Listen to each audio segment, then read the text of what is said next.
Yes.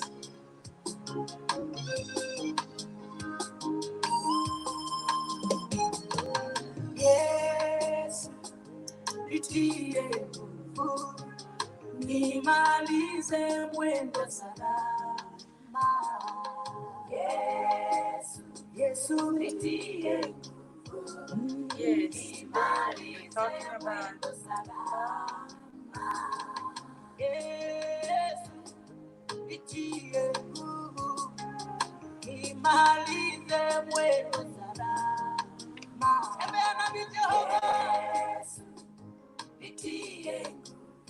Today we are talking about domestic violence.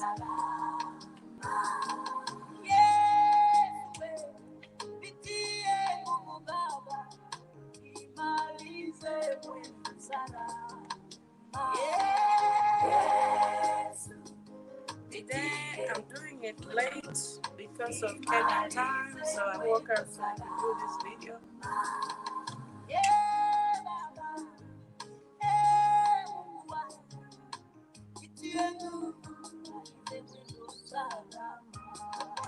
Yes. So invite your friends. Today we're gonna talk about abuse. I'm doing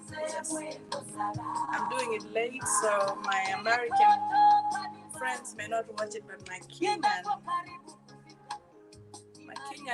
the reason ADIPA is most of the people are based in Kenya. That's why I'm doing this late video. Welcome, continue watching. Invite your friends. Nakuona.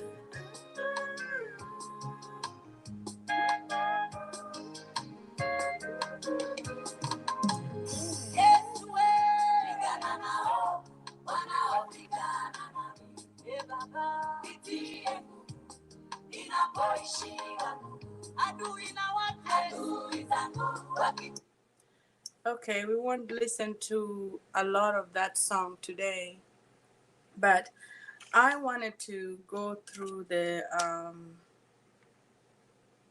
circle of violence. If you've ever seen this going around, if you've ever seen this, I want to talk a little bit about abuse, because a lot of us really don't understand what domestic abuse is and what it entails. A lot of people think that domestic violence is abuse is domestic abuse for intimate partner, which is if you're not married, domestic if you're married. So abuse goes on with people who are in relationships, girlfriend and boyfriend, and sometimes it also goes on, most of the time it goes on domestic, which is husband and wife. But if you're not married, you may also still be going through domestic abuse. This happens with teenagers. This happens with uh, old people. This happens with people who are middle age. It doesn't have. It doesn't choose who. I mean, it's not based on age. It doesn't. You know, some people will say that domestic abuse is only for young people. They're older, elderly couples that are going through domestic violence. There's what do you call it? There's young people who are high school students who are going through domestic violence. Theirs is called intimate partner abuse, which is basically you have a boyfriend and he's hitting you. You have a boyfriend and he's putting you down. So I'm actually going to talk about what this entails. And the first thing that I'm going to talk about is an abuser, which is a perpetrator. Um, they make you feel afraid. They use looks and actions, gestures. They smash things and destroy your property, and they display weapons. What does that mean? So you have a boyfriend, and he's abusive, and some of the things that he does is like he will use gestures like you better not speak. He'll use his eyes. He can even say smash things, smash your things, like take your phone and break it, or he'll destroy any of your property. There are people who abusive people can be violent. That means physically violent. They will shake you, they will intimidate you. Okay, so abuse people, people who are abusive, use intimidation. They make you feel afraid, um, and they make you feel like scared all the time. So if you're in a relationship whereby you're scared all the time, you don't want to talk around him. You know very well you might be in an abusive relationship because you're scared to be yourself. Domestic abuse does not just mean physical. It means also playing with your mind. So um, yeah, one of the first things that they do, they use emotional abuse. They put you down. They make you feel bad about yourself. They call you names. They make you think that you're crazy. This is very common. Abusive people, boyfriends or even girlfriends, they will tell you that you're crazy. They will call you, look at you, cray cray. They will say that we mwendazimu, watakuita mwendazimu, things like that. So they make you think that you're crazy. They play mind games, and then they end up looking like they're the ones who are wrong, and they humiliate you in public. Angalau mwanamke mjinga kabisa. They'll say something like that, and they make you feel guilty. Like even though you're not wrong, but they'll make you feel guilty. Another thing that abusive people do is they use isolation. Okay, that means they control what you do, who you talk to, who you see. Um, uh, uh, they control what you read, where you go, and limiting outside involvement. That means they isolate you from everybody. They tell you, I don't like being you going to so and so's house. I don't want you going to your mother's house. Whenever you leave, oh, where are you going? That's an abusive tendency. So you need to watch. That's a red flag right there. So they also use jealousy to justify actions. So a lot of people will think that if he's jealous of me, he loves me. If he has jealousy, that is not a good thing. A man who loves you should trust you. There's no need for jealousy if he really loves you. Okay? And also, they minimizing, denying, and blaming. So, making light of the abuse and not taking concerns about it seriously. So, once they hit you, they tell you, "Oh, I didn't mean, I didn't even hit you hard. What do you mean?" And they'll tell you something like, they even say, "Ah, no, I didn't hit you. That's a lie. I only pushed you." Or shifting responsibility for abusive behavior. They will just start saying that we were just playing, but you know deep inside your heart that he meant it, but then he will downplay it, especially if it starts in the beginning of the relationship. You have to check. That is a red flag right there, and I'll talk about red flags in one of my videos. They say that you're the one who caused it. Man, they'll tell you that I would have not slapped you if you did not do this. So they will shift blame to you. They will make you feel like, why? They'll make you feel like, oh, why? What do you mean? If you had not done this, I wouldn't have slapped you.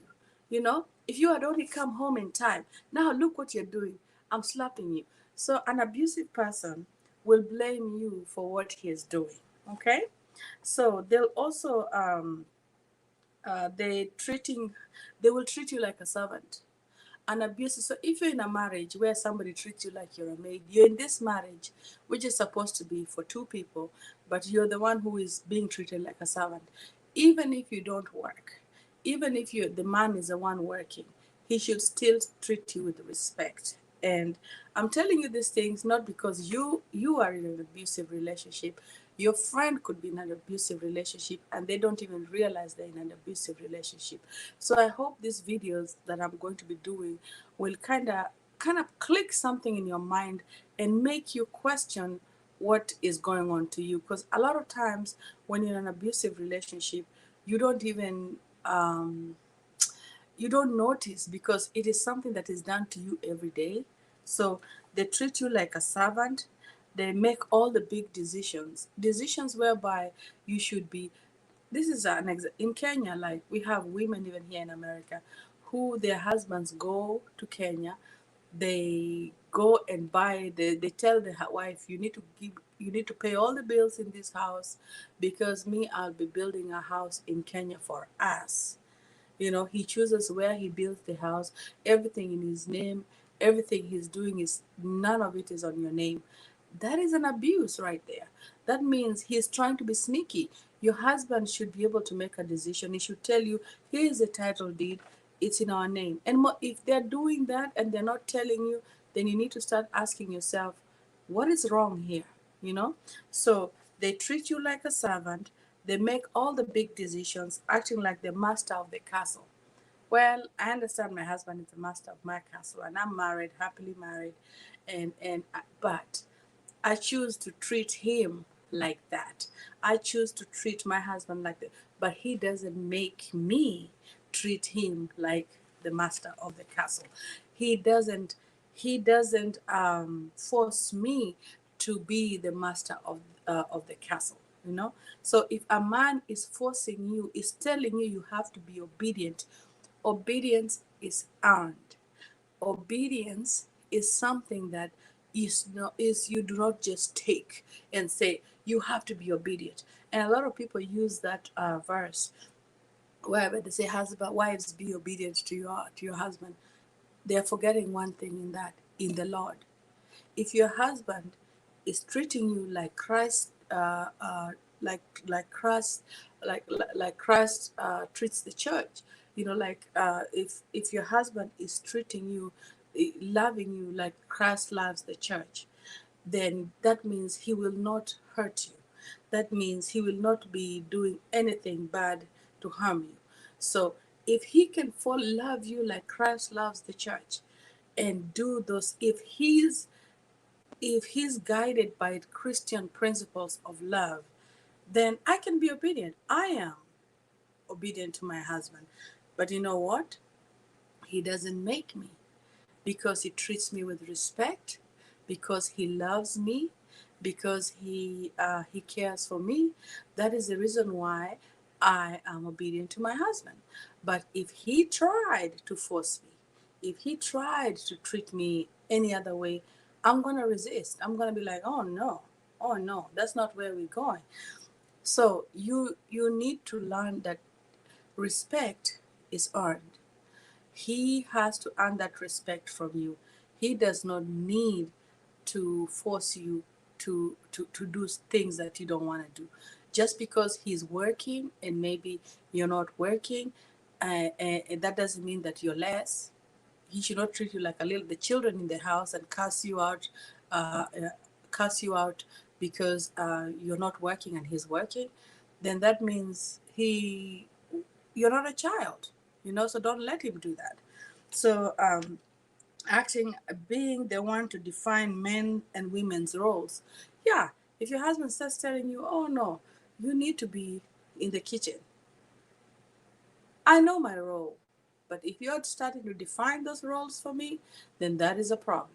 So that's where you have to draw the line.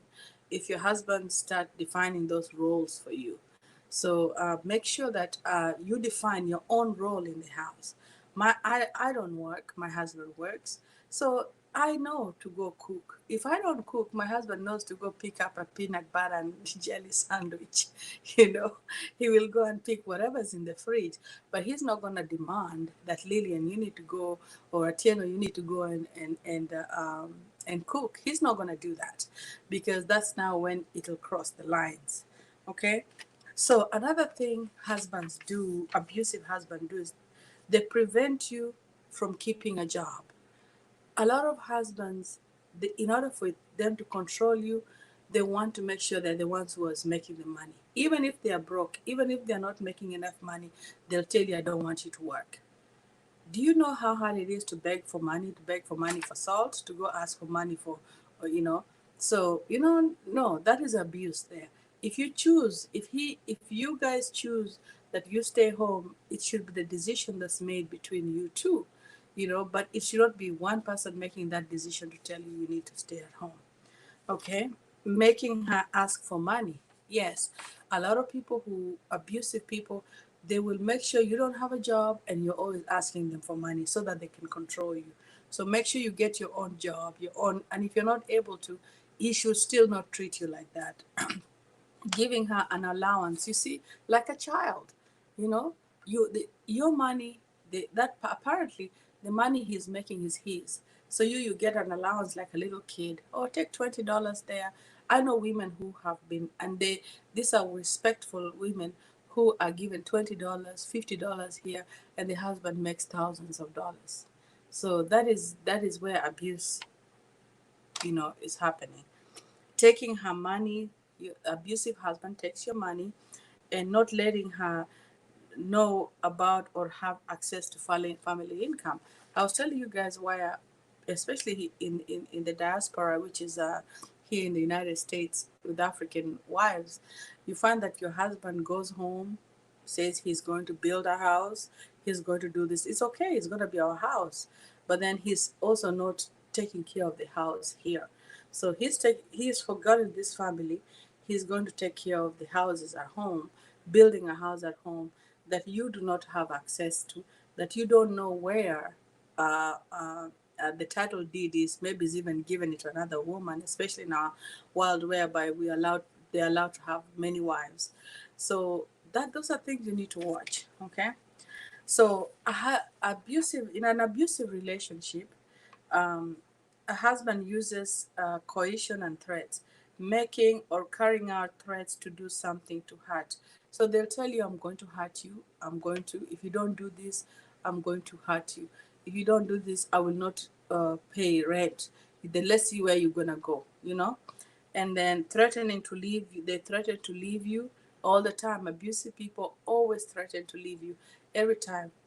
I was watching a show, I think it's Married at First Sight. And I remember in one of the episodes, one of the people, they were just married about a month, and one of the people threatened to leave. And I remember one of the counselors telling the guy that do not threaten to leave your wife, no matter what you're going through. If you want to leave, leave. But if they're threatening to leave, that you've already drawn the line right there. You've already crossed the line. So instead of threatening, saying, "Oh, ntakwacha," if your husband keeps telling you, "I'm going to leave you, I'm going to leave you," that's a form of abuse. They're trying to control you. They're trying to intimidate you. They're trying to make you fear to do things using the fact that they can leave you anytime. If they really love you, they shouldn't be able to, you shouldn't be that easy to be left. you know this song by, I don't know if it's by Tammy Wynette, that says, am I that easy to forget? So why should it be that easy that you do something wrong and you're forced that I'm gonna leave you? You see? And also threatening to leave her, and then they also threaten to commit suicide. This one is very touchy for me, because I know one lady who was in a domestic abuse relationship just yesterday, and the husband committed suicide. Some of them threaten, and they do. Domestic violence also has comes with mental illness, even with the women themselves. Remember, some of them are being abused in the house here, and some of the men they threaten, and some of them they do kill themselves. And not only the men, even the women kill themselves. So there is also mental abuse that you also have to watch, because imagine if your wife is going to leave you, your husband, you yourself, your husband is mistreating you here in the house. He's beating you, he's putting you down, he's calling you ugly. There are women who've killed themselves. So some of them use that. They use that to control you. They say, I'm going to kill myself um, if you don't stop, if you don't do what I ask you to do. So they threaten to report you to the welfare. Those people threaten to report you to family. They go and tell family what you're doing. Like they go and shame you in front of the family. They're making had dropped charges. So like in America, you can file for, the police can be called and they can be forced to go to jail. So they will threaten you to go, and that if you better drop those charges, or we're not gonna be together again. So they threaten, making her to do illegal things. There are women who've gotten in trouble so much because they are involved with husbands who are doing illegal things. They make you do things that you're not supposed to do. They make you sign some papers that will put you in jail. You have to watch. These guys can use your name. They can use you sign, get money from the bank, that you did not sign for. I know a woman whose husband signs her name and everything, and the next thing she knew, they were in debt. You know, so you have to watch things like that.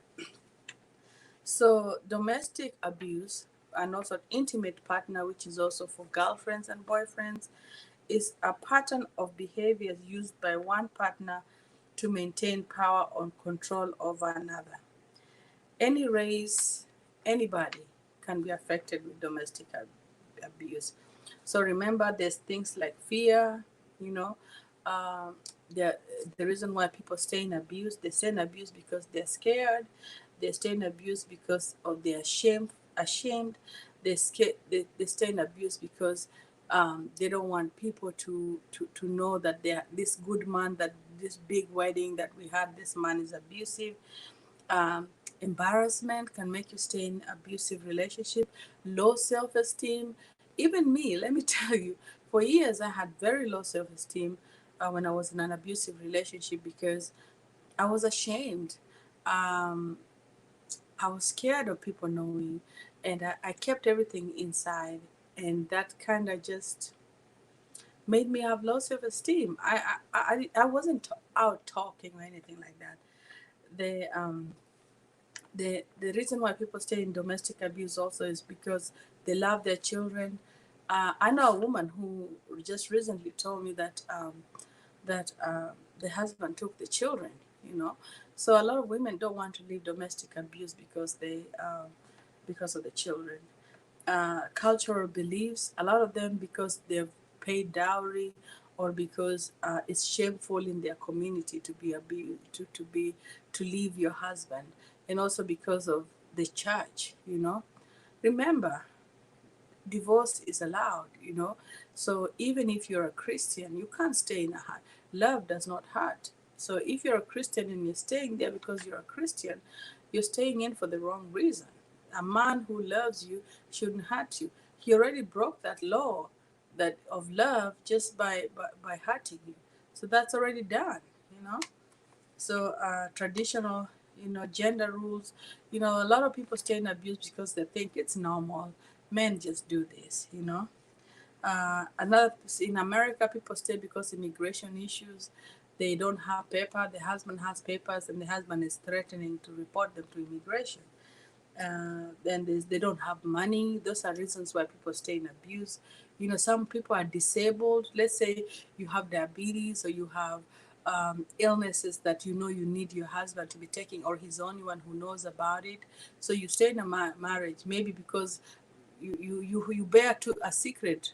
There's a secret of AIDS or things that people will talk. So some people stay in marriages because of that. They're dependent on one another. So people stay. But I want you to know that you do not need to stay in abuse. You do not need to stay in a domestic abuse situation. If you think you're in that situation, start working on a way out. It's called an exit plan. Plan on, if the marriage if this marriage ends, what will happen. Sometimes you want to stay in a marriage, but you can't. You want to stay, you believe in it, but if this man has decided to leave, he's going to leave. If he's decided to cheat, he's going to cheat. So you have to prepare yourself for the worst. That means start keeping documents. If you know that you share common things like title deeds and all those things, start keeping those things aside, because you want to prepare just if. Because like in America, you can say, I'm not going to leave my husband. But what if he's the one who decides to leave you? What you going to do? You have no control of a human being. If he decides to leave you, you're in trouble. So you have to watch things like that. Or let's say he decides that maybe you get in a fight and you have to be separated. So make sure you know where to go. You make sure you have an idea. Make sure you get all the documentation that you can need, especially if you're filing for your immigration status. Make sure that you keep your passports and everything safe or copies if you don't want to do anything. Keep marriage certificates far away and all those things. This is just in case, because you never know what can happen. You have no control of what this man can do. He may not want to hurt you. I know many ladies who they didn't think the man would hurt them. They didn't think the man will ever leave them, but it happened, you know. So since you don't have control of another human being, my advice to you is learn to jipange. Jipange, jipange, start looking for a job, start looking for do some stuff at home, small businesses, start opening uza mitumba or things like that. Just make little money on the side, keep little money on the side for emergency. But otherwise, it's 1 o'clock, I think 1:30 now. I woke up so that I could do this video Kenyan time because a lot of the people that are on the ADIPA and the ADIPA Domestic Violence group page are from Kenya. And I thank you guys for watching. Please share this video. You might just save somebody.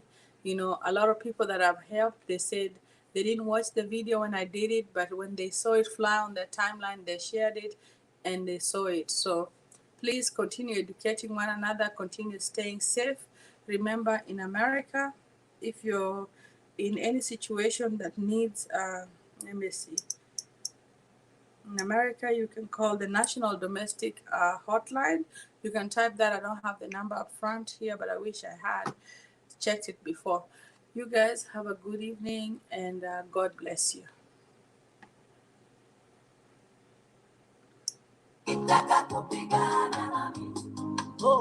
Njia yao iwe giza na utelezi. Baba, nini yakinichia maisha yangu yapite ubavuni mwako. Yesu nitie nguvu. Wanaopigana nami nitie nguvu ninapoishiwa. Adui nao wakitaka kupigana nami. Njia yao iwe giza na utelezi.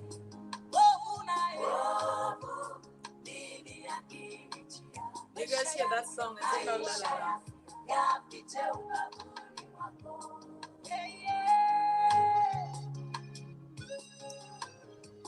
You guys have a good night. Yes, unitie nguvu.